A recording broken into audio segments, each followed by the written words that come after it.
My name is Stephanos Tsirakoglou. I'm the comic relief in the show. I'm playing Alfred P Doolittle. I came to music and opera late. My plan was to be a doctor at first. I studied chemistry for a while, and I was working on a PhD in chemistry, and I left that and I got into music and singing. I left the United States and went to Germany to work at an opera house there full time, and I'm back here this summer for the first time in 3 years. This role is great. I really enjoy it. It's a lot of fun, and I get all the big show-stopping numbers, and there's a lot of chorus dancing in the background.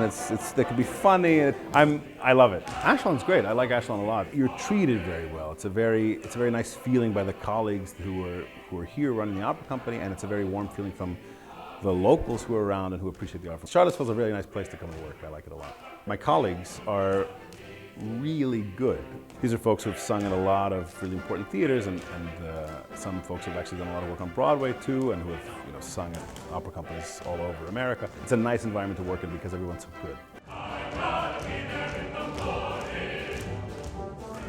The group that's here at Ashlon are all fantastic, and that'll be immediately apparent when you see the scenes. I mean, I'm the one who's standing in front and getting the glory, but if they were gone, it would be a very different picture. So they're extremely talented, and I'm glad to be working with them.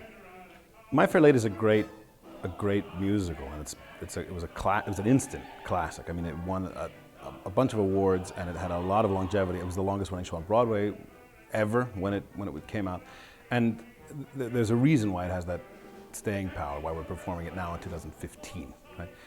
And it's not only because it's great music and it fits the form very well, and it's got great character development, that you see a lot of just good stagecraft built into the writing of the piece, but also because it speaks to a lot of current themes about what people's place in society is, how education affects that, what that means to a person, self-identity, and sort of how they speak and how they present themselves.